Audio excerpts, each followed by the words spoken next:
untuk menghormati UI. Saya tadi sudah matur sama Pak On juga sama Direktorat. UI adalah kampus yang didirikan oleh para ulama, para profesor, sehingga sudah seharusnya setiap makalah ilmiah itu ada referensinya, ada marojeknya. Dan yang dipakai di seluruh dunia, di semuanya, untuk ulumul Quran itu yang paling pokok pakai kitab Al-Itqan. Al-Itqan fi ulumil Quran, karangannya Imam Suyuti. Sebelum saya terangkan teks persisnya, itu ada sekian problem dalam memahami Quran, terutama kalau lewat terjemah. Problem itu bisa gawat betul, bukan gawat-gawatan tapi gawat betul. Misalnya ada ayat begini dan terjemahnya pasti begini. Fa'ai nama tuwallu fathamma wajhullah. Kamu menghadap mana saja, di arah manapun, di sana ada ridhonya Allah. Itu kalau hanya pakai terjemah, tentu menjadikan kita sholat bisa menghadap ke timur, ke barat, ke utara, dan ke apa? Selatan. Saya cerita sedikit tentang asbabun nuzul. Memang tema sekarang tentang asbabun nuzul. Dulu Rasulullah SAW ketika di Mekah itu sholat menghadap Ka'bah. Tapi setelah pindah di Madinah, di mana Madinah itu ada komunitas Yahudi dan Nasrani, Rasulullah itu menghadap ke Baitul Maqdis, kira-kira 16 bulan. 16 sampai 17 bulan. Semua riwayat itu kisarannya hanya 16 sampai berapa? 17 bulan. Sehingga orang Yahudi itu bilang begini, Muhammad ini baiklah, meskipun dia membawa agama baru tapi kiblatnya masih ikut kita, masih baik kan. Setelah 16 bulan Nabi diperintahkan Allah untuk menghadap ke Ka'bah. Awal liwajhaka syatral Masjidil Haram. Maka orang Yahudi itu berontak. Berontaknya adalah kiblat mereka ditinggalkan. Cara berpikir orang Yahudi itu kiblat mereka ditinggal.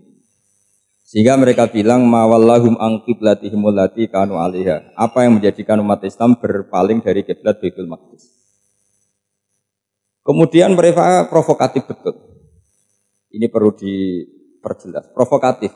Bilang begini. Inna Muhammadan tahayyara fi din. Muhammad ini bingung dalam beragama. Sehingga habis ngomong A ngomong B, habis kiblat Ka'bah, kiblat Baitul Maqdis. Sehingga dalam banyak tarikh disebutkan peristiwa kiblat itu terbanyak melahirkan orang murtad, orang yang keluar dari Islam gara-gara provokasi orang Yahudi. Muhammad tahayyara fi din. Muhammad itu bingung dalam menentukan pilihan apa? Beragama. Kemudian walhasil singkat cerita akhirnya Nabi itu madhep Ka'bah. Apa yang terjadi mukjizat itu adalah bahwa agama ini agama yang mewakili semua agama sebelumnya yang masih orisinil. Yaitu Nabi akhirnya berargumentasi Ka'bah adalah kiblat yang asli, yang lebih tua. Terus mereka tanya, buktinya apa? Dijawab oleh Quran, fihi ayatum bayyinatum maqamu apa? Ibrahim. Ka'bah bukti tertua adalah di situ ada makam Ibrahim. Makam itu jejak kaki. Ya kalau bahasa Indonesia makam itu kuburan. Kalau dalam bahasa Arab makam itu jejak apa? Jejak kaki. Sehingga diketahui oleh sejarah, dibuktikan di situ ada jejak kaki siapa? Nabi Ibrahim. Sementara nisbatnya Baitul Maqdis itu adalah kepada Nabi Musa dan Nabi Harun. Yang ini adalah turunan dari Nabi siapa? Ibrahim. Hikmahnya apa? Begini. Sebagai bukti bahwa Baitul Maqdis pernah menjadi poros Islam atau poros Tauhid, maka Nabi Muhammad pernah disuruh menghadap ke Baitul Maqdis. Buat inget-ingetan kalau ini pernah menjadi poros apa tahu. Tapi tetap tua-tuaan masih tua apa? Ka'bah. Kenapa tua Ka'bah tadi? Karena Ibrahim adalah Abul Anbiya, bapak dari para. Dan di situ ada jejak kakinya. Fihi ayatum bayyinatum maqam. Bukti itu belum cukup. Dibuktikan lagi bahwa Ismail kecil itu hidupnya di Ka'bah. Kita tahu sa'i bainas Shafa wal Marwah adalah karena Siti Hajar sedang mencari apa? Jadi ada bukti sekian, bukti empirik bahwa Ibrahim itu kiblatnya itu Ka'bah, bukan Baitul. Sehingga ada kata-kata fihi ayatum bayyinatum maqamu Ibrahim. Nah, tanpa ngerti asbabun nuzul, kamu akan mengartikan fa'i nama tuwallu fathamma wajhullah itu salah, karena di situ kamu menghadap mana saja, maka di situ ada ridhonya Allah. Maka para ulama memberi catatan, maksudnya begini, kamu menghadap kemana saja, asal itu yang diperintahkan Allah, maka di situ ada ridhonya. Harus seperti itu maknanya, disesuaikan dengan konteks asbabin nuzul. Tanpa seperti itu tidak bisa. Dan masih banyak lagi kepentingan tentang asbabin nuzul. Jadi problem sekarang adalah banyak mufassir yang hanya mengartikan dari terjemah. Itu bahaya sekali.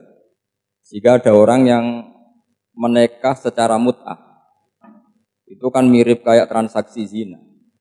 Mereka berdalil famastamta'tum bihi minhunna fa'atuhunna ujurahun. Perempuan yang sudah kamu nikmati, yang penting kamu bayar. Terjemahnya seperti itu. Karena ujur itu jamaknya ujroh. Itu fatal sekali. Padahal ayat itu begini, settingannya begini, setting siakul kalamnya atau asbabun nuzulnya begini. Ini sekaligus, memang saya sengaja ngaji dengan tema yang berat untuk penghormatan pada yang ngaji. Kalau temanya ringan kan kayak TPG. Jadi ini supaya gue keren-kerenan, ini ada doktor Pak Oni pernah dekan Fakultas Hukum. Jadi kalau saya nanti salah tinggal ditangkap saja, gampang kan? Tapi nangkap saya berurusan dengan Tuhan. Jadi kalau orang dekat Allah itu yang tanggung jawab itu Allah. Jadi dia bisa menang di kepolisian tapi kalah di hukum Tuhan. Jadi kalau berhadapan-hadapan dengan saya. Begini asbabun nuzulnya begini. Wal muhsanatu minan nisa yang awal juz 5 itu, ya kita santai aja. Yang awal juz 5 itu sebetulnya maktuf, diatafkan pada ayat hurrimat alaikum ummahatukum wa banatukum wa akhwatukum wa ammatukum wa kholatukum wa banatul akhi wa banatul ukhti. Jadi perempuan yang haram dinikah itu ada 7. Yang faktor nasab, yaitu siapa? Ibu, putri, saudara putri, bulik dari bapak, amah itu bulik dari bapak, kholah itu bulik dari ibu, keponakan dari saudara lelaki, keponakan dari saudara perempuan. Ini disebut haram karena nasab gen. Kalau orang Jawa bilang hanya 4 karena ngitungnya bulik baik dari bapak maupun ibu. Kalau orang Jawa bilang kan bulik terus keponakan dihitung 1. Padahal ada keponakan dari saudara lelaki, ada keponakan dari saudara apa? Perempuan, wa banatul akhi wa banatul ukhti. Terus kedua, haram karena rodok. Kita tahu dalam hukum Islam rodok adalah sama dengan nasab. Jadi ibu yang pernah menyusui kamu berarti jadi ibu kamu, dan saudara sepenyusuan berarti menjadi saudara kamu. Ini disebut wa ummahatukumul lati arda'nakum wa akhwatukum minar rodok. Terus ketiga, haram karena musoharoh, karena besanan. Jadi pagi ini misalnya saya nikah dengan Sri, bilang qabil tu nikaha wa taswijaha bil maril madkur. Setelah nikah dengan Sri ini otomatis ibunya dia menjadi mertua. Otomatis haram saya apa? Nikah. Ini namanya haram karena musoharoh. Atau kamu punya anak Zaid. Zaid pagi ini akad dengan Sri. Berarti Sri adalah menantu Anda. Otomatis haram bagi Anda. Itu namanya haram karena musoharoh, karena bisanan. Itu yang disebut waroba haram-haram itu kan terus wa ummahatu nisaikum, ibu dari istri-istri kamu. Memang ini agak jelimet, tapi memang syaratnya mufassir harus biasa jelimet. Jangan hanya nyari partai ayat-ayat untuk kepentingan partai. Wah, itu ngeri. Kacau Quran dipakai kampanye. Terus itu berarti sudah 3 kan? Haram karena nasab, karena rodok, haram karena musuh. Terus yang keempat ini, haram yang bukan karena sebab pada seorang perempuan, tapi karena istri orang. Itu disebut wal muhsanatu minan nisa. Haram menikahi perempuan yang masih milik orang lain. Nah, orang lain yang menikahi ini, istilahnya Allah adalah lelaki yang menikahi perempuan ini adalah lelaki sing muhsinina ghairu musafihin, secara nikah yang sah. Nah, nikah yang sah itu begini dalam hukum fikih Islam. Saya nikah dengan Sri, kalau hanya akad, itu saya wajib bayar mahar hanya separuh. Jadi kalau saya janji bayar 1 miliar, berarti wajib bayar berapa? 500 juta. Kalau janjinya 100 juta, hanya bayar 50 juta. Itu yang wajib bil akdi. Nanti wajib sepenuhnya nunggu bil jima. Kalau sudah hubungan intim baru wajib 100%. Jadi kalau ada di Jawa nikah dengan seperangkat alat sholat itu yang atasannya tok Itu wajib karena akad. Nanti bawahnya nunggu setelah hubungan apa? Intim. Nah, ini hukum Quran bukan hukum saya. Makanya kan wa in talaqtumuhunna min qabli an tamassuhunna saat terus fanis fuma faradtum. Hanya wajib bayar setengah. Nah, perempuan yang sudah diajak hubungan intim itu kata Allah fa'atuhunna ujurahun, maka wajib kamu bayar penuh. Jadi ayat itu tentang perempuan yang sudah dinikah, kita harus bayar berapa? Harus bayar penuh. Ini penting saya utarakan. Nah, problem kita sebagai orang Indonesia ini juga problem Pak On, problem semua kiai. Mahar di Indonesia itu nggak bisa dibahas di Quran karena keterlaluan, kecilnya itu keterlaluan. Saya ini kan kiai, sering ngakatkan tuh sampai bosan, seperangkat alat sholat itu ngawur sekali. Ini mbak-mbak harus nggak mau gitu. Saya provokasi minimal itu ya berapa? 100 juta berapa? Pantasnya berapa? Pantasnya berapa? 10 gram itu berapa nilainya? Kan 1 gram 500.000 baru 5. Ya sudah mendingan itu 10 gram. Ya. Quran itu bayangannya gini sambil latihan, yang hafal-hafal biar latihan. Jangan dapat beasiswa karena hafal tapi nggak jelas juntrungannya. Quran tuh bayangannya gini, ini nggak mungkin Quran ini bisa dibaca di Jawa. Wa in aradtum istibdala zaujim makana zauji wa ataitum ihdahunna qintaran fala ta'khudhu minhu syai'a. Jika kamu nikah sama seorang perempuan, kemudian kamu cerai, maka mahar yang sudah kamu berikan jangan ambil lagi. Karena mahar di Arab itu mahal, 100 juta, kadang mobil Alphard, kadang GMC. Sehingga setelah menceraikan tuh kebayang menarik. Kok enak, dulu saya memberikan itu kan karena dapat servisnya, sekarang sudah saya cerai, saya tarik. Kalau mahar di Indonesia kan seperangkat alat sholat. Jadi gak kebayang ada kalimat fala ta'khudhu minhu syai'a, jangan ambil lagi. Kebayang ngambil aja enggak? Apalagi kalau nikahnya sudah 2 tahun kan sudah lusuh, sudah. Tapi kalau di Arab itu kebayang karena mahal. Makanya orang Arab suka nikah orang Indonesia karena murah. Jadi bahasa kintoron itu harta yang enggak ternilai. Wa ataitum ihdahunna kintoron. Yang enggak ternilai, mahal betul. Itu pernah saya hitung, ada yang mahar itu 400 juta, ya sekira segitu. Nah, makanya setelah dicerai Allah memperingatkan setelah kamu kasihkan ya jangan minta lagi. Kenapa kepikiran minta? Karena jumlahnya besar. Kalau di Indonesia kepikiran enggak minta. Enggak kepikiran, saking kecilnya.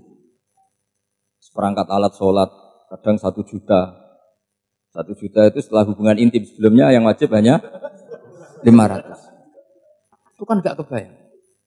Makanya susah ngartikan Quran di Indonesia, kadang susah karena kadang terlalu. Itu pernah Sayyidina Umar radhiyallahu anhu pernah bilang begini, wahai para perempuan, mahar itu jangan mahal-mahal, kasihan para lelaki. Itu ada perempuan alimah ya, orangnya alim betul. Meskipun nggak pernah sekolah di UI, tapi alim itu. Itu usul langsung gini, ya Amirul Mukminin, laisa dzalika laka ya Amirul Mukminin. Waqad qala ta'ala wa ataitum ihdahunna qintaran. Kamu hanya seorang Amirul Mukminin, tidak berhak bikin aturan pembatasan mahar. Allah saja tidak batasi, kenapa kamu batasi? Jika dulu yang namanya nikahnya Sulaiman Agung atau Jamaluddin siapa Ratu Agung, kalau hadiah ya sampai tas mahal itu. Ini kan dari bahasa Arab mumtaz mahal. Mumtaz itu istimewa, mahal itu tempat. Dia punya istri yang sangat dicintai, dikasih hadiah mumtaz mahal. Terus ilat Jawa jadi apa? Tas mahal. Itu sama Mujid Ulil Albab kalah ya. Itu kalau cerai kan kepikiran minta lagi. Dikasihkan yang baru. Tapi kalau di Indonesia tidak mungkin karena apa tadi? Seperangkat alat sholat. Begitu nyari yang murah lagi. Yang bagus pitanya, bungkusnya yang bagus. Nah, maka nggak mungkin kita maknani Quran tanpa mengenal yang bernama asbabin. Karena makna ayat itu bisa kacau kalau kita tidak tahu asbabin. Yaitu kayak tadi makna fa'ina ma tuwallu fatamma wajhu. Itu maknanya kan kamu menghadap mana saja, boleh saja di sana ada ridhonya Allah. Berarti kan bisa ke timur, ke selatan, ke utara, ke barat. Itu bahaya betul. Sehingga kata ulama harus mengkaji asbabin supaya porsi ayat ini sampai semana jauhnya itu kita tahu. Tanpa tahu itu tidak bisa.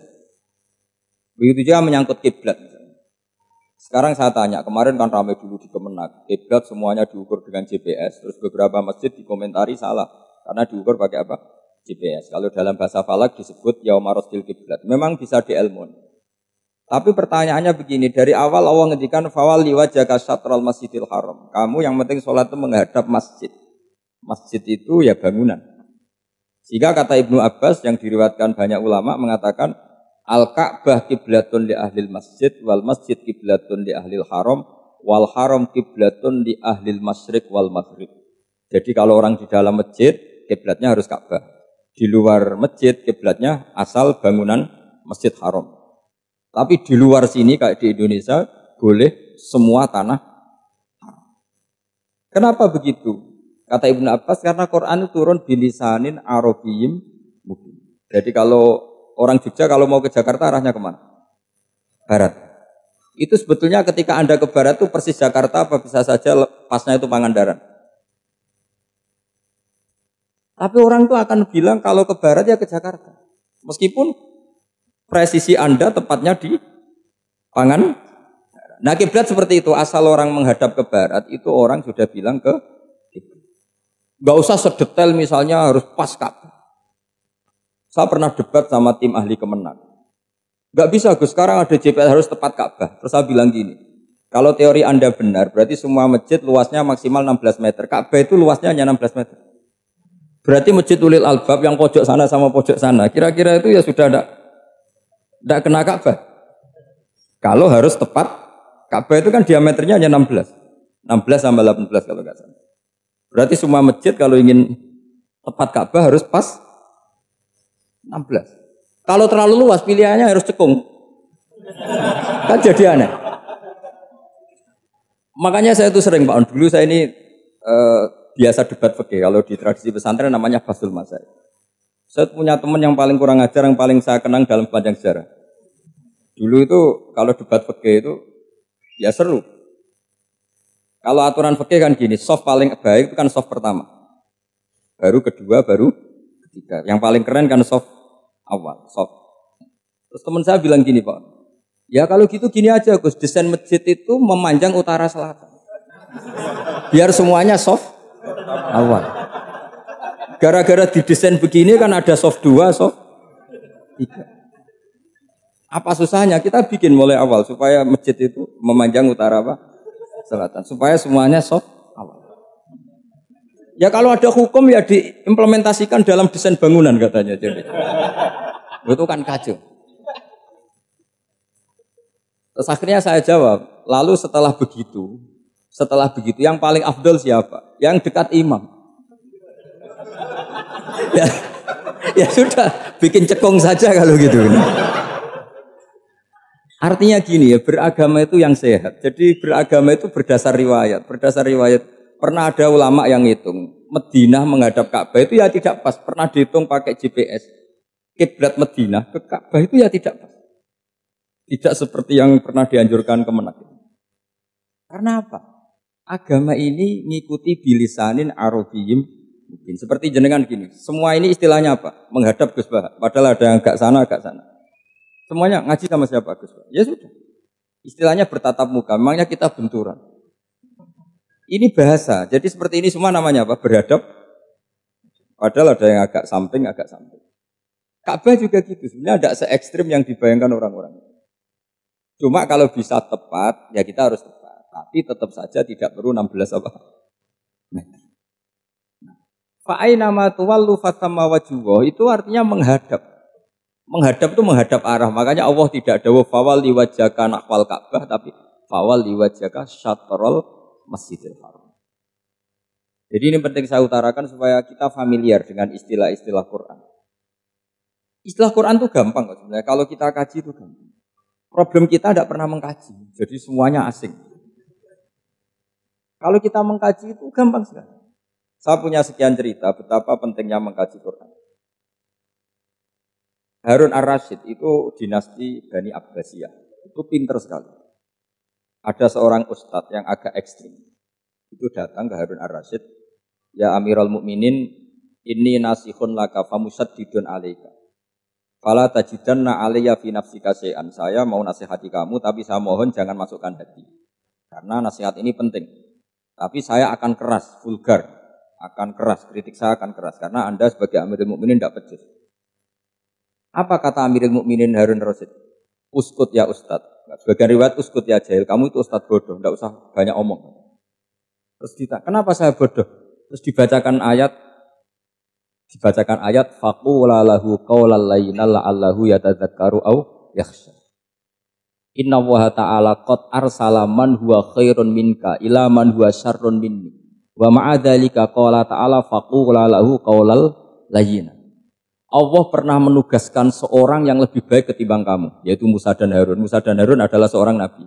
Kepada orang yang lebih buruk ketimbang saya, yaitu Fir'aun.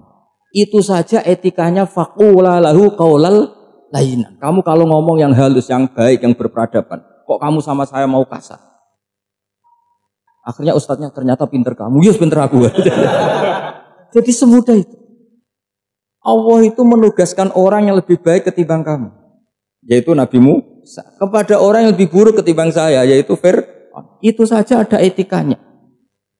Kok kamu sama saya mau tambah etika? Mau main kasar hanya karena kamu merasa nasihat Anda benar? Jadi gampang sekali memahami Quran.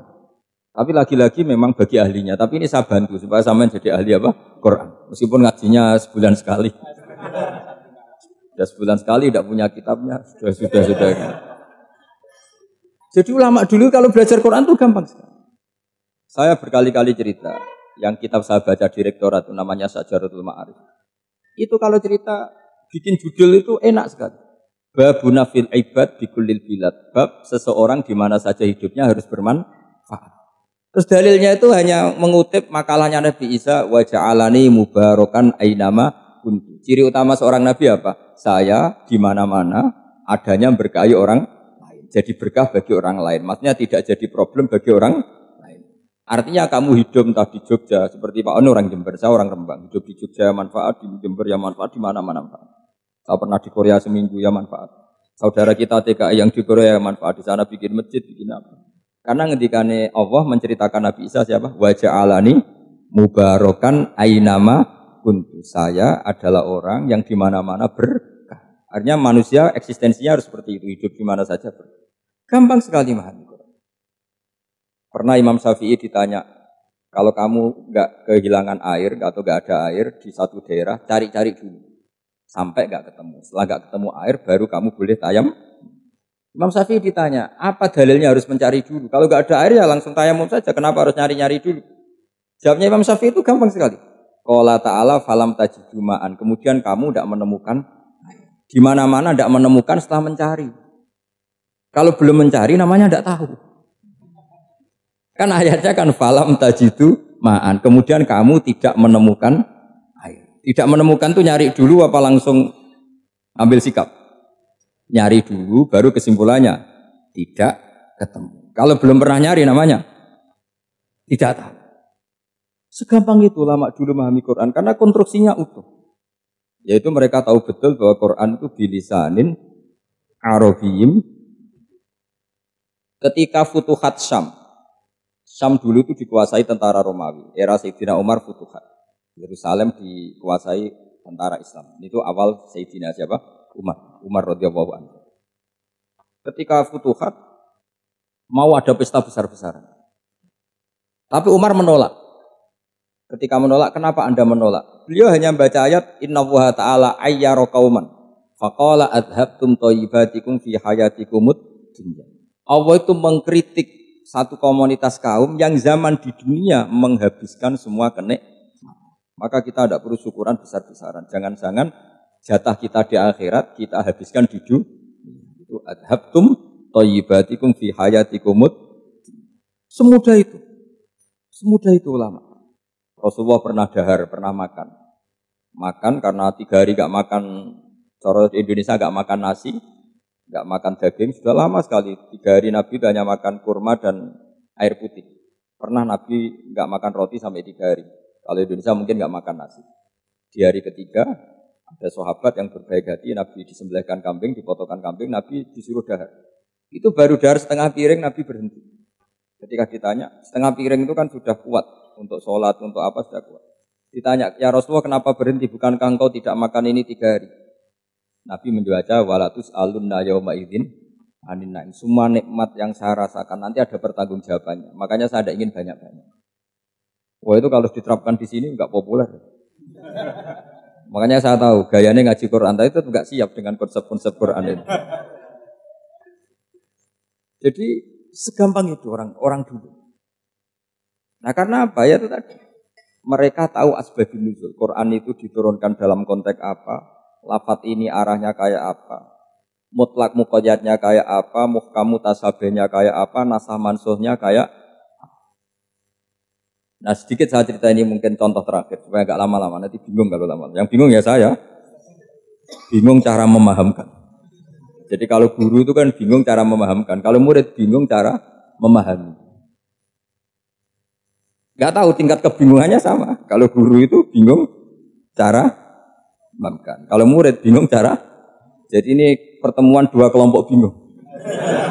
Yang satu bingung cara memahamkan, yang satu bingung cara. Kalau orang ekstremis bingung cara merusak suasana. Nah, itu gak benar itu. Ada loh. Rasulullah itu nabi. Itu paling pusing yang ngadepi orang-orang yang ekstrim. Karena apa? Cara berpikir itu lompatannya itu enggak tertib. Jadi Nabi itu cara berpikir itu kecerdasan nubuah. Sementara orang ekstrim cara berpikir itu kecerdasan nafsu. Bukan kecerdasan manusia. Kalau manusia masih baik nafsu. Misalnya begini, kalau dalam tradisi nubuah itu. Saya dengan Pak Anu berteman lama. Mulai tahun 2000 berapa. Itu kalau Pak Anu bertamu ke saya, harusnya enggak usah tak kasih makan. Karena sudah dekat. Tapi kalau kenalan baru itu dikasih makan, disangoni. Jadi Nabi itu perilakunya agak unik. Akhirnya ada orang yang cara berpikir itu dangkal. Ya Rasulullah ini tidak fair. Yang iman lama tidak diservis, yang iman baru diservis. Cara berpikir Nabi begini. Orang Ansor itu kan sering memberi Nabi. Perjuangannya Nabi ditopang orang apa? Ansor. Donatur lah, kira-kira orang Ansor itu donatur. Donatur itu keren. Karena donatur itu artinya al-yadul ulya khairum al-yadis. Sehingga ketika Nabi sudah menguasai negara, menguasai Mekah Madinah, sudah futuhat, itu orang Ansor tetap enggak diservis. Yang diservis Nabi itu orang-orang baru masuk Islam, disebut wal mu'allafati qulubuhum atau Islam mu'allaf. Ada 1-2 orang yang protes, tentu yang enggak pinter. Tukang protes pasti tidak pinter. Wong iskal-iskalnya sendiri, otaknya enggak sampai-sampainya sendiri, orang lain disuruh jawab. Makanya di sini tidak ada tanya jawab, nanti iskal-iskal kamu sendiri, bingung-bingung kamu sendiri, saya disuruh jawab. Berarti Gus Pak nggak mau ditanya, ya memang nggak mau karena tadi jawab sendiri aja, nanti pinter sendiri, kapan-kapan pinter sendiri. Akhirnya tanya begini, cara tanya gini, ya Rasulullah, ini nggak fair. Orang sudah Islam lama setelah negara terbuka milik Anda, setelah kita menang, setelah kita menguasai negara, tidak kamu servis. Sementara yang baru Islam kamu. Nabi itu bertanya senyum-senyum, rileks saja. Lama-lama tambah ekstrim pertanyaannya. Kata Umar, ya Rasulullah saya beri izin untuk membunuh orang ini. Umar itu pikirannya karena mangkel Nabi. Nabi jangan. Kalau kamu bunuh, nanti apa kata orang banyak? Inna Muhammad dan yaktulu ashabah. Dikira Muhammad membunuh sahabatnya sendiri. Nabi masih mendengar. Komplainnya masih mendengar. Lama-lama Nabi memberi penjelasan. Kamu ini orang Ansor. Kamu biasa memberi saya, memberi dana perjuangan. Memberi itu hebat. Saya tidak ingin menurunkan grade Anda. Grade sebagai pemberi, berarti kelasnya elit. Sekarang menjadi penerima. Itu tidak bagus. Itu betapa Rasul ini namanya kecerdasan nubuah. Kalau orang biasa memberi, biar memberi saja. Supaya dia tetap heroik, tetap patriotik, tetap keren. Karena mentalnya Jangan sampai dari mental memberi, kemudian mentalnya peminta. Jadi kalau Pak On jadi tim suksesnya Pak Jokowi itu ya tidak minta-minta. Kalau dulu kampanye ya kampanye saja. Biar memberi terus nggak pernah minta. Meskipun akhirnya ya gelong. Tapi Nabi dulu tidak gitu. Jadi orang Ansor itu nggak pernah diservis. Padahal jasanya kayak gitu. Supaya kelasnya tetap kelas elit, yaitu pemberi, penanggung jawab. Nabi nggak ingin orang Ansor turun grade menjadi penerima. Orang-orang yang cerdas nubuah menerima konsep Nabi seperti itu. Lo tanya sama Pak On, saya dadani terjemahan UI itu puluhan tahun sama Pak. Itu beliau ke kontrakan saya ke rumah beliau. Tidak pernah berharap apa. Saya sangat tertutup. Bukan apa-apa ya, kalau ingin memberi saja. kontribusi saya pada Al-Quran. Saya tidak kepikiran mendapat. Supaya heroik. Tapi orang-orang yang cerdas tadi, cerdas amatir tadi, ini nggak fair. Wong yang memberi lama kok dapat servis sedikit. Nah, sekarang itu problem zaman akhir sudah mulai seperti itu. Nah, orang ini namanya Dzul Khuwaisirah. Ini yang nanti punya anak turun Khawarid. Khawarid itu orang yang ibadahnya hebat, tapi cara berpikir tentang nubuah salah. Orang lagi Khawarid itu orang yang ibadahnya hebat, tapi cara berpikir nubuah salah. Nubuah itu unik. Nubuah itu cara berpikir tadi. Apa ya? Melihat sesuatu yang benar biar benar terus. Gitu. Yaitu tadi. Mental memberi itu ya biar memberi terus, tidak usah di-share. Maka ketika Abu Bakar jadi khalifatul Rasulullah, itu ada sistem kepegawaian. Itu gajinya Umar yang sudah Islam lama, gajinya Abu Bakar yang sudah Islam lama. Itu sama Abu Sufyan sama, padahal Islamnya Abu Sufyan baru setelah Fathu Mekah, kira-kira baru setahun. Terus diprotes sama orang-orang, ini Islam lama kok gajinya sama Islam yang baru setahun kok sama. Kata Abu Bakar, fadailuhum indallah, mereka punya kelebihan Islam lama itu indallah, nanti balasannya biar surga. Kalau di dunia sesuai profesinya. Artinya profesi kalau penjaga kantor ya berapa, kalau dosen berapa, pokoknya ya sudah. Dan itu diterima oleh sahabat, semuanya nerima konsep itu. Era Umar agak dibalik. Abu Sufyan kira-kira gajinya 1 juta, yang lainnya yang menangi Nabi mulai awal gajinya 10 juta. Ditanya, ya Umar, kenapa ini jadi rubah seperti kebijakan Abu Bakar, tidak seperti Abu Bakar? Jawabnya Umar lucu. Fa la usawwi baina man qatala Rasulullah wa baina man qatala ma'a Rasulillah. Demi Allah saya tidak akan pernah menyamakan orang yang dulu merangi Rasulullah yaitu Abu Sufyan dengan orang sing selawase dari Rasulullah yaitu Sayyidina Ali dan sebagainya. Ini penting. Artinya ketika gajinya orang saya seperti Ali radhiyallahu anhu itu tinggi itu bukan karena lamanya Islam, tapi karena lamanya iman. Jadi mulai dulu ijtihad itu ada dan dulu itu ya biasa saja. Karena tadi ada kecerdasan nubuah. Saya ulang lagi, ada kecerdasan apa? Sekarang itu kecerdasan toma atau kecerdasan nafsu. Itu kalau sampai ngaji kitab tasawuf, itu bab bakhil itu tidak ada. Menurut kitab tasawuf, medit itu tidak ada, pikir itu tidak ada.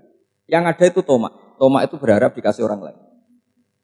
Sampai pernah enggak bilang kalau artis-artis di Jakarta kikir? Enggak pernah kan? Karena kamu enggak pernah ingin diberi. Kalau kamu punya pacar karena kenal enggak pernah ditraktir, oh pacar saya kikir. Karena kamu ingin diberi. Pernah enggak kamu hukumi orang lain kikir? Yang enggak kenal. Padahal enggak pernah memberi kamu. Apa kak? Karena kamu enggak pernah ini. Coba sekarang kamu saya tanya, ini latihan cerdas. Definisi kikir itu apa coba? Enggak pernah memberi kamu kan? Artis-artis Jakarta, tokoh-tokoh nasional pernah nggak memberi kamu? Enggak kan? Tapi enggak pernah kamu vonis kikir. Karena kamu enggak pernah Tapi pacar kamu, kok amin ditraktir terus. Atau istri kamu, atau mertua kamu, kok enggak ngasih warisan. Kamu bilang kikir enggak? Sebabnya kikir betul apa karena kamu tomak, berharap? Tomak. Maka di kitab tasawuf itu enggak ada bab kikir, yang ada bab tomak. Karena asal usul menvonis orang kikir itu karena tamak. Maka jangan banyak kenal orang, nanti banyak hukum kamu kan gitu. Sombong juga gitu, di tasawuf itu enggak ada bab sombong. Karena orang hukumi orang lain sombong itu karena kamu ingin dihormati. Ada orang enggak kenal, terus lewat saja enggak tanya kamu bilang sombong enggak kan?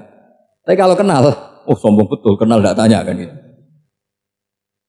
Jadi tasawuf itu sisi unik dari khazanah Islam. Makanya di tasawuf itu enggak ada kritik terhadap kikir. Ya tentu kikir itu buruk, pasti ya kikir itu buruk. Tapi nggak perlu dikritik. Jangan-jangan yang salah kamu. Mau kenal Pak On di PPAI terus ingin jadi sekretarisnya. Terus ingin kenal Pak Jokowi ingin jadi menterinya. Nanti kenal rektor ingin jadi pegawainya. Ketika nggak diturutin bilang Pak Rektor kikir. Tapi orang lain ya kak pernah berharap. Mungkin nggak menvonis Pak Rektor atau Pak On ini kikir. Enggak kan? Berarti vonis kikir itu status orang itu apa nggak kesampaian niat kamu?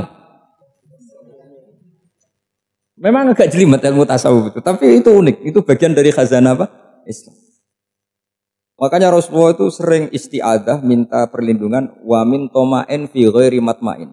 Ya Allah, saya tidak ingin berkeinginan yang tidak layak. Karena semua dunia ini dimulai dari keinginan. Coba kamu protes negara itu karena apa? Ingin makmur, sejahtera tanpa kerja, sehingga nyalakan menteri keuangan, menteri ini itu. Makanya kalau guyonannya ulama tasawuf gini, tak beri bocoran. Guyonannya orang tasawuf. Begini guyonannya. Anta lam tajid min nafsika kullama turid. Fa kaifa turidu min ghairika kullama turid. Kamu yang punya keinginan saja tidak bisa memenuhi apa yang kamu inginkan. Kenapa keinginan itu kamu timpakan ke orang lain untuk memenuhi kamu? Wong kamu yang punya keinginan saja tidak bisa mewujudkan. Kenapa keinginan Anda kamu timpakan, bebankan orang lain untuk memenuhi keinginan Anda? Misalnya kamu, Gus saya ini goblok, tolong pinterkan. Wong kamu yang ini saja tidak bisa. Kok menyuruh saya? Jadi kalau tiap tasawuf itu unik. Seperti kamu mencintai istri tulen, itu ingin kan dicintai istri tulen. Kamu sendiri kan nggak bisa cinta tulen, masih pelengahan sana sini. Kamu pacaran, ingin pacar kamu setia. Ternyata kamu bikin sekian alternatif. Kalau putus ini punya ini, putus ini. Tapi kamu ingin ini setia, kan nggak fair. Makanya guyonnya orang tasawuf itu, anta lam tajid min nafsika kullama turid, fa kaifa turidu min ghairika kullama turid. Gampang tuh apalane, pokoknya ratrit gitu aja gampang. Jadi kamu yang punya keinginan saja tidak bisa memenuhi. Kok orang lain disuruh memenuhi? Sehingga orang tasawuf itu malu betul. Misalnya saya kok ingin Pak On takdim sama saya itu kurang penggawean. Kalau saya ingin ditakdimi saya menakdimi diri saya sendiri. Makanya berbahagialah orang yang ngilu terus muni, saya ganteng sendiri ya Allah. Saya kaya sendiri. Menunggu orang lain bilang kamu kaya itu repot. Menunggu orang lain bilang kamu hebat itu sudah bilang aja ya Allah saya hebat, ya Allah saya ganteng, ya Allah saya cantik. Daripada menunggu orang lain bilang apa? Cantik. Jadi ilmu tasawuf itu unik. Jadi kalau fikih itu yang dikritik itu kikir. Kalau tasawuf enggak toma. Karena orang yang kamu vonis kikir itu jangan-jangan tidak kikir tapi mementingkan yang lebih penting.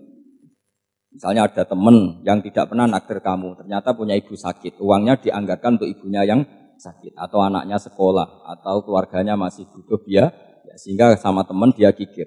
Hakikatnya kikir apa mementingkan yang penting? Tapi kamu karena enggak pernah ditraktir menvonis kikir. Ini pelajaran. Jadi makanya yang dianteni ilmu tasawuf itu tamak tadi kalau dalam bahasa Indonesia, bukan kikir.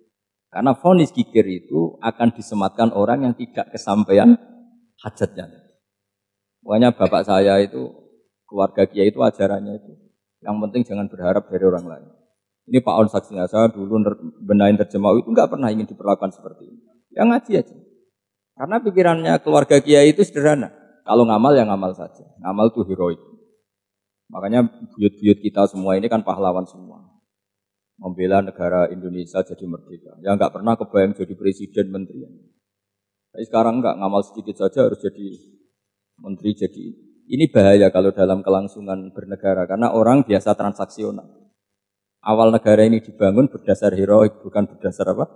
Transaksional. Tapi sekarang orang akan membiasakan itu. Apa-apa itu transaksional. Ini tidak bagus untuk kelangsungan bernegara. Apalagi kelangsungan beragama. Sehingga seperti saya ini masih punya desa-desa binaan di Sragen, di pedalaman Papua sekalipun. Saya punya santri banyak di Papua. Itu kalau cerita itu unik-unik. Itu mau Jumatan, itu enggak ada orang 40. Sudah datang setengah 12. Itu datangnya 3 jam. Di situ mau ketemu santri 3. Semua, karena ya akhirnya mereka tanya gini Pak. Pertanyaannya itu lucu. Gus, boleh enggak Jumatan orang 3? Secara fikih Syafi'i kan harus orang 40. Kemudian mereka tak bilang buat sholat duhur saja. Mereka enggak mau. Wong Jumat kok duhur. Harinya kan Jumat, masa sholatnya?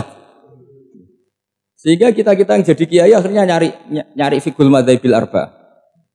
Nyari fikih madzhab 4. Ternyata Imam Malik membolehkan orang 6. Ada yang bilang 12. Yang penting keceluk jamun itu kelompok. Kalau 3 kan belum keceluk apa? Belum disebut apa? Kelompok. Ini penting saya utarakan supaya kita berjuang itu bukan karena sefri seperti ini kayak di Ulil Albab, masjidnya keren, kampus swasta tertua, terus termasuk nomor 1-2 di Indonesia. Oke, kita syukur dengan kebesaran UI. Tapi yang namanya dakwah itu menjadikan orang tidak tahu menjadi tahu, termasuk kepada desa-desa tertinggi. Sama. Yang namanya menteri itu pembantu presiden untuk memenuhi kebutuhan rakyat banyak. Sekarang misalnya menteri pertaniannya itu hebat, cerdas, tapi petani nggak mau nandur padi, mau apa? Coba yang membantu ketahanan pangan itu para petani mau nanam padi apa karena menteri pertanian? Karena petani mau nanam. Ya sudah GR saja, kita pembantu presiden semua. karena ikut menyumbangkan ketahanan. Tapi kamu kan nggak digaji, kita keren, ngamal tanpa harap gaji. Ini penting supaya Anda itu nggak hati kecil gitu, ikut menyumbang negara tanpa ingin dapat gaji. Keren nggak? Nah, itu nubuah. Apa? Nubuah. Orang Ansor itu seperti itu. Sehingga ketika Rasulullah wafat dan ada kompetisi kepemimpinan, itu orang Ansor nggak ikut. Sudah kita makmum saja, silahkan dibagi di. Saking baiknya orang Ansor. Nah, makanya saya ulang lagi ya. Kecerdasan nubuah ini yang enggak difahami orang Khawarij. Orang Khawarij cara berpikir yang kerja banyak harus dapat banyak. Sementara kecerdasan nubuah enggak. Yang biasa memberi terus memberi saja biar derajatnya tetap al-yadul ulya.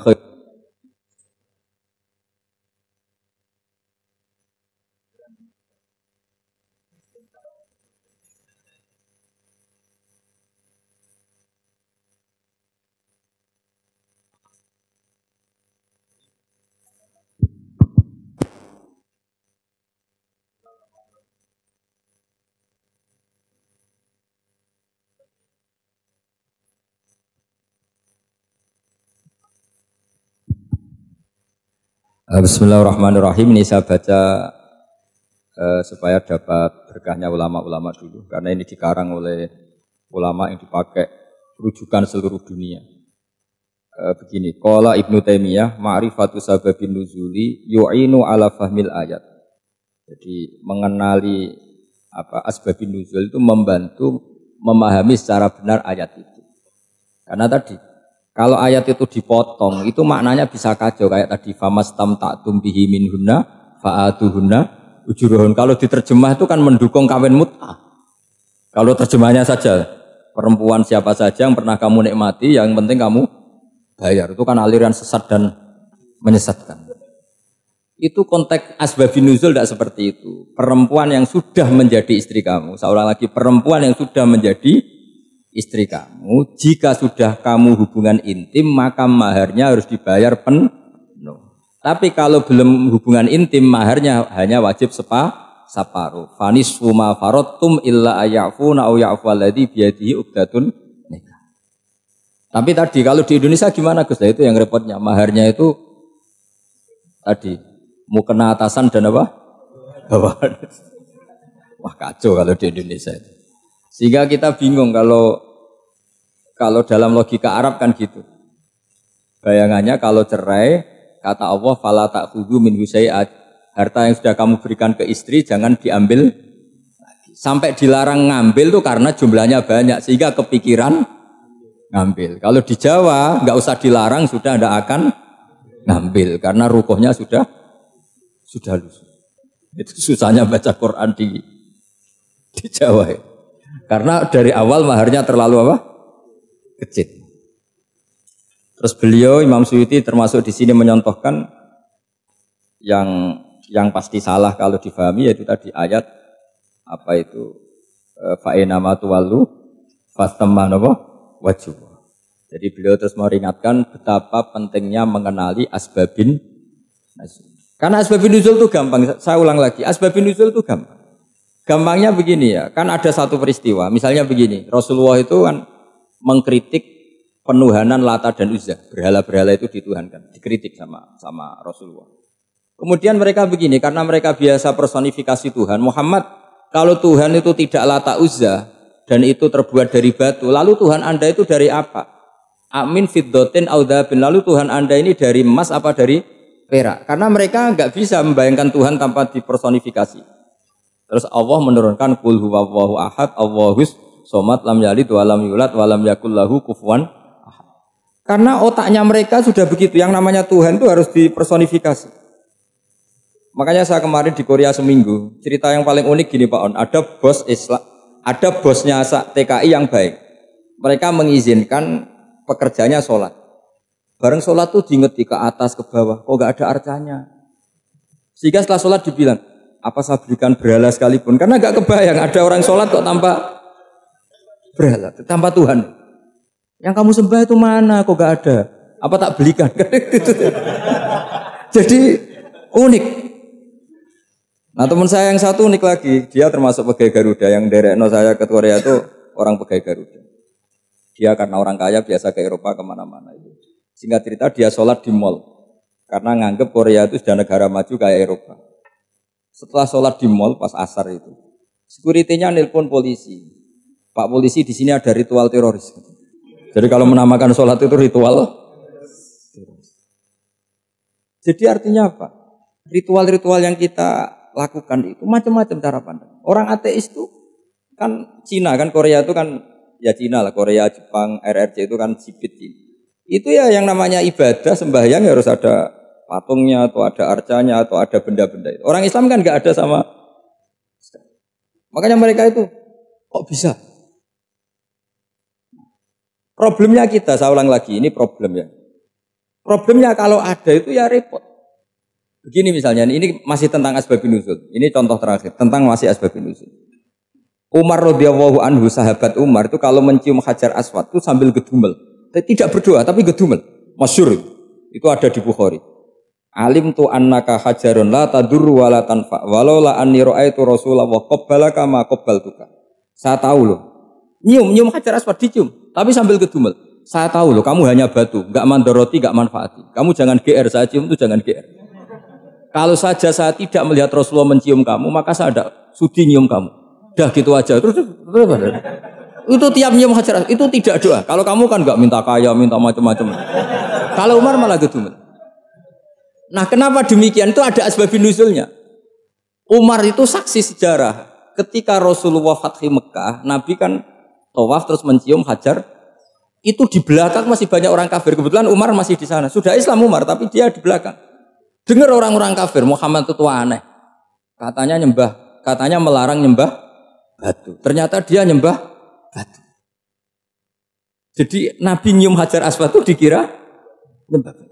Katanya ngelarang nyembah batu, tapi dia kok nyembah batu. Karena Nabi mencium Hajar Aswad. Nah karena untuk menghilangkan stigmasi itu, Umar tiap nyium Hajar Aswad itu ngomong gitu. Ada kan ada sound system, mungkin jadi sound system.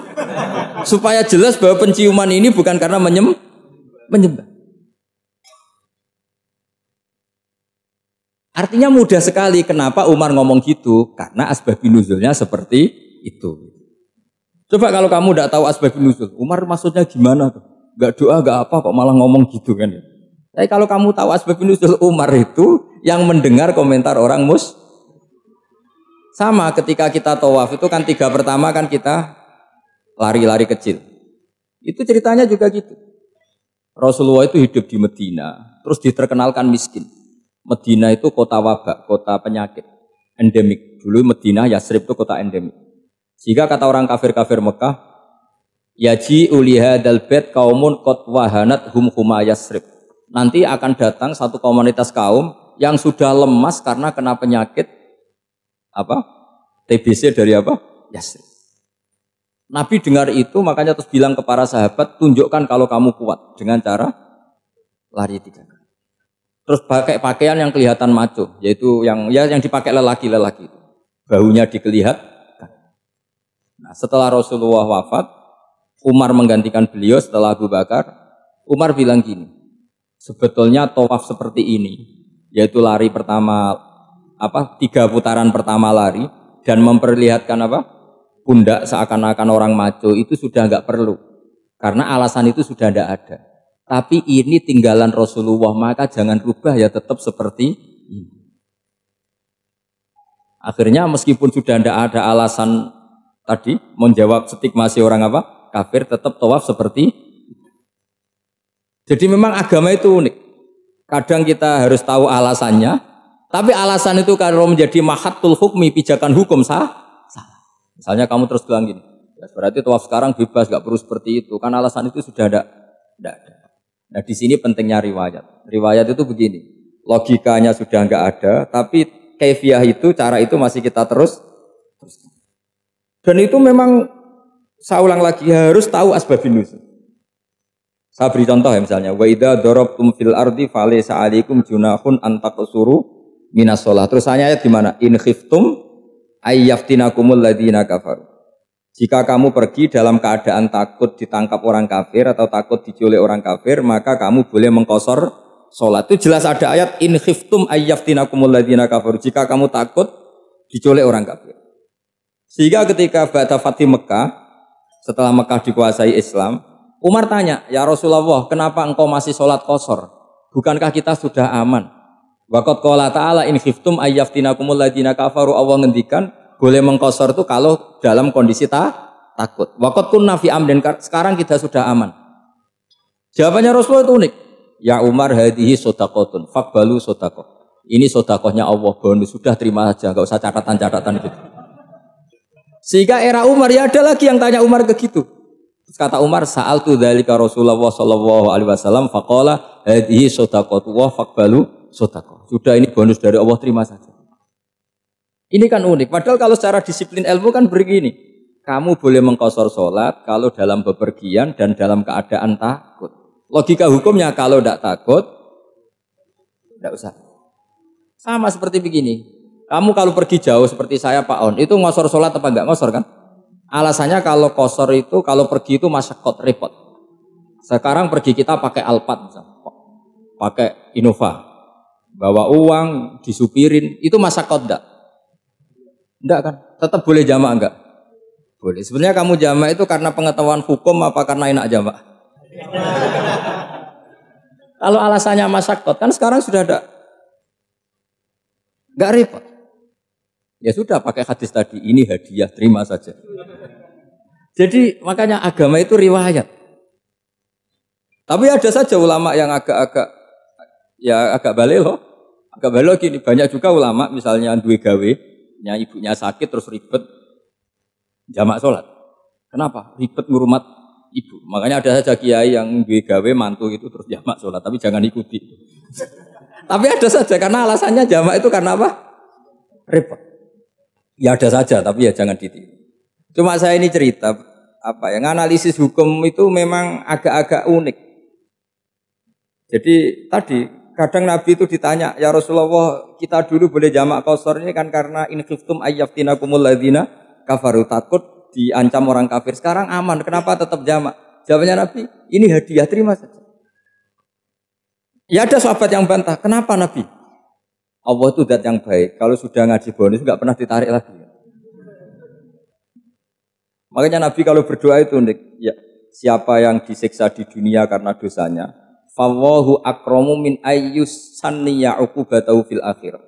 Kalau ada orang salah kok di dunia sudah dikasih sanksi, Allah itu lebih mulia untuk mengulang nanti di akhirat. Akram itu Allah terlalu mulia, maksudnya orang kepikiran wis males ya selesai, tidak akan di.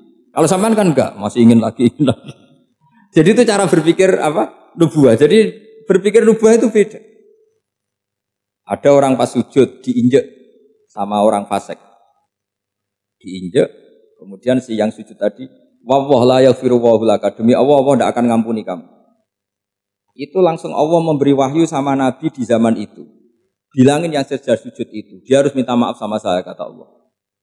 Mangdalladzi ta'ala ala fulan. Dia bersumpah bahwa Allah tidak akan memaafkan orang itu. Itu harus diralat. Nabinya iskal. Kenapa ya Allah?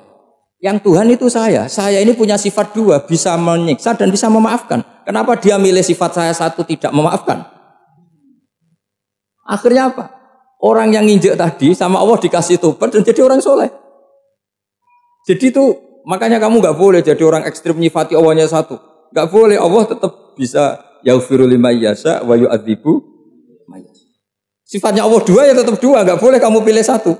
Misalnya kamu kan biasanya gini, yang ghafur untuk kamu, yang sadidul uqab untuk orang lain. Mesti kelakuannya sampean kan begitu. Enggak boleh seperti itu. Rasulullah kayak apa bencinya sama Wahsy? Karena Wahsy itu qatilu Hamzah. Yang membunuh Sayyid Hamzah siapa? Itu bencinya bukan main Rasulullah. Sampai maksud-maksudnya Wahsy.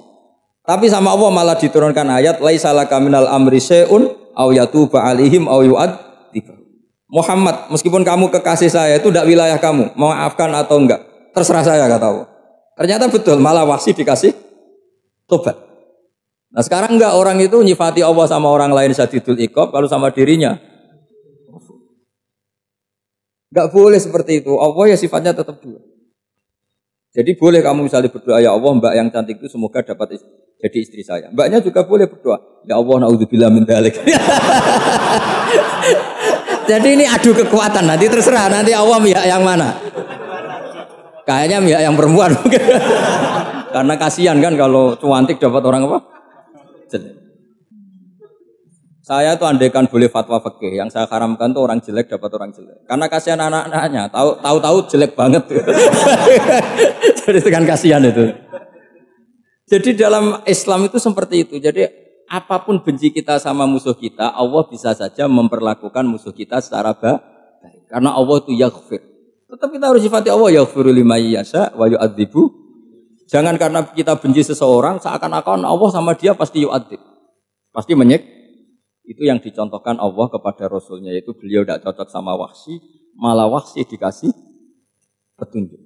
Makanya terus ada ayat apa? Laisa laka minal amri syai'un aw yatuba alaihim aw yu'adzibah. Muhammad, tidak wilayah kamu, saya menentukan mengadab atau Makanya rata-rata kiai ulama itu halim. Orang halim itu rileks. Layinal janib, tidak gampang menvonis orang lain. Biar Allah tetap dengan sifatnya yaf'alu ma yasha, bahwa Allah bisa melakukan apa saja. Soal kamu benci sama seorang, benci saja atas nama kamu, jangan nyatut-nyatut Allah. Misalnya kamu cinta seseorang, wah ini yang calon presiden ini harus jadi presiden. Ternyata Allah menghendaki jadi menteri, mau apa coba? Ya Allah ya falu ma yasha, mau apa coba? Yang kiai atau Pak On, BPAI, pantasnya kan menteri agama itu Pak On.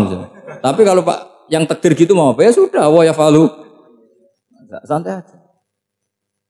Itu rileksnya ahlul ilmi, ya sudah santai saja. Ini negaranya Allah, ini kerajaan Allah, ini buminya Allah, ya Allah biarin ya fahlu. Mas, jadi Tuhan Allah, kamu yang repot.